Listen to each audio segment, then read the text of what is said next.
nhớ trong đó là nó cũng lo ua ở nó nhở chè cho không là nó nhớ cho cụ xí cho là du tụi nó là cho là trâu tụi nó này chỉ nên mua xử lý tan thọ cho không đấy bỏ là nó nữa chè là nó do tụi là do gai ở nè chè là nó do cho không xí cho là trâu tụi nó giờ xử lý đò thía nó do con nó hoặc là nó tụi nó sẽ thía hở thía nó rất thứ giờ chè cho không cho nó nhớ rồi nó ná rồi nó đó giờ muốn ná nồi muốn thao cho nó muốn ná nọ khe xứ này giờ xí qua chó thía tao đu thía là thía của xí rau thứ thía mình chín dễ thía kha là do kha thía xí ti này giờ ti nó thía của xí bổng nó sẽ yếu nó trâu thía chè bổng nắm pla rồi nó chè thằng đó thì bổng nó giờ bổng cua nó cho trâu thía chè bị mua tụ nó cho bài chiêu chè xí cho không nó trâu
chơi múa kia mình chỉ lấy những món này chứ là cho đi nó còn đi mình đỡ đẹp của nó dọn lấy không và mình không mua đây là chế của những tay nó mình như sấy là mình phải tôi chỉ mua đây á đó hỏi giờ thì xé cho nó thì xé bò nó thì đó còn cái thảo thì anh nó còn rong thế này dọn thì thảo mình chỉ mua đây nó lại nó thì mà đi mua đây chứ là xá là không mua cho dọn thì mua đây chứ là cho nữa.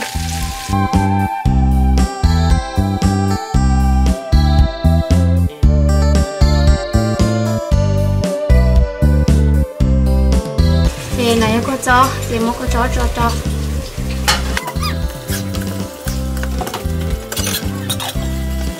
Thì ta chỉ nói chuyện là nó thì buổi mua kiểu số lỗ nó cho đâu giờ thì tôi hỏi chú là xứ rồi cho đồ đó. Đồ. Yeah. Thì này nó xứ đó.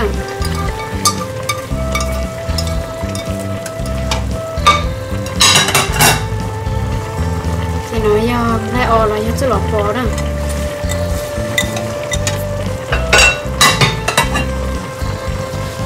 đồ còn để bài trả nó cái mà chẳng xét cho cá không là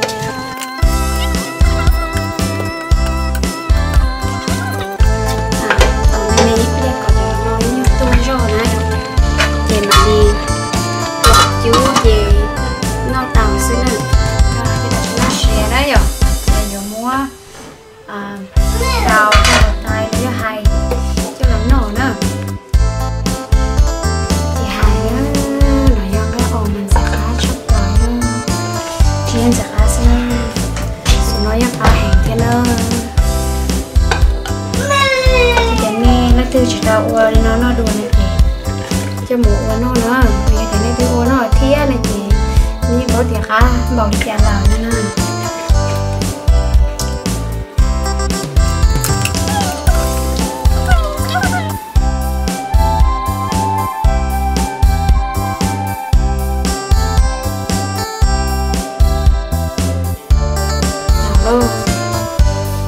tao nó dọn thì nó phải ngủ nữa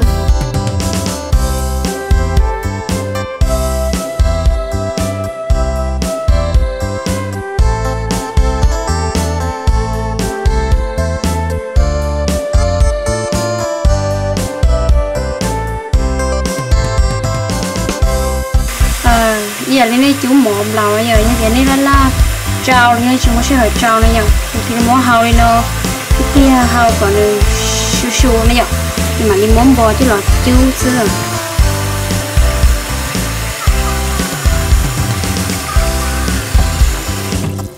alo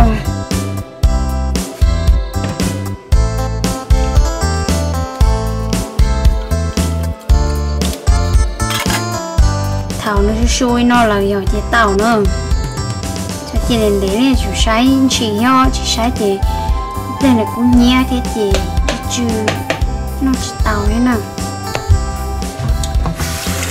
nó cho đấy chị đó còn chó mình lẩu không nhưng mà đi muốn bò chú muốn bò đâu luôn chú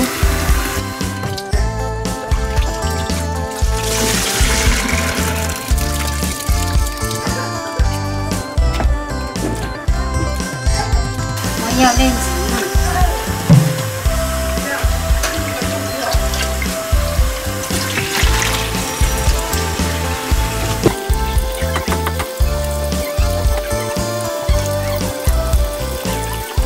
cái này chúng nó cho còn nên sáng nãy giờ còn sống một còn bầm lẩu á chị thằng này cho một chú này cái đi tôi rong thế nữa kệ chẳng cứ cho thì cứ mình sáng chim lẩu đấy ạ ok tao đấy ngon ngon rồi xí đi ạ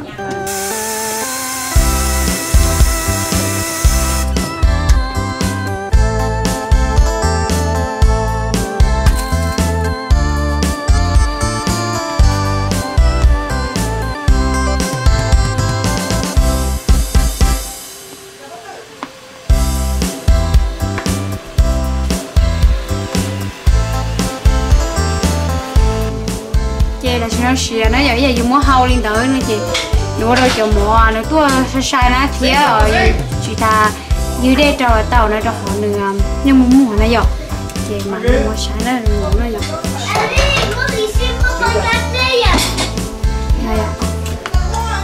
thì nó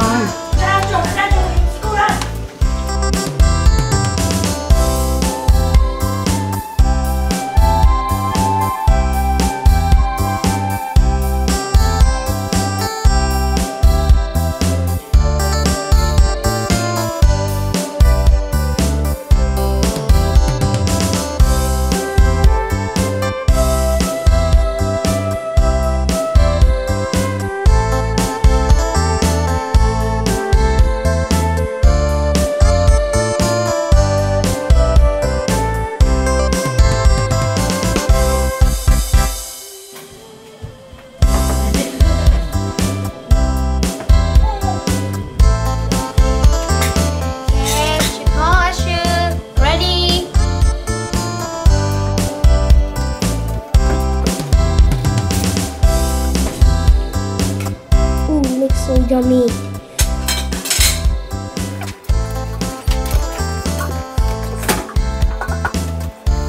Oh, so yummy.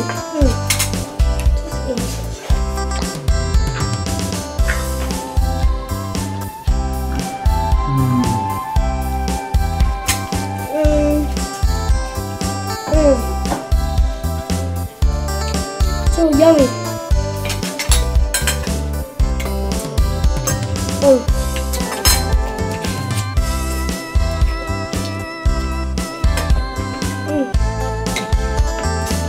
Very good.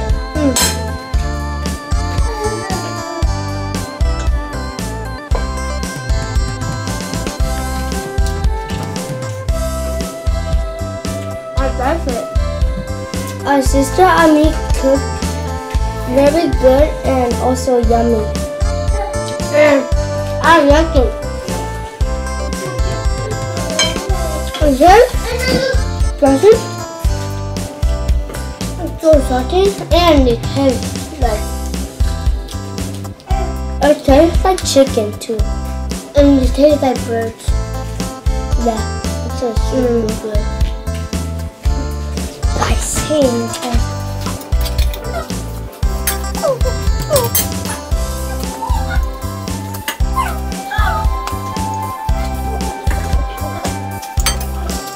I can't talk on that because I wait to it's so good. Also, subscribe, leave us a link, and click on the bell button, and write in the comment which one do you like. You like braising grill or you like chicken? So leave in the comments which one do you guys like the best, and subscribe. Bye. Bye.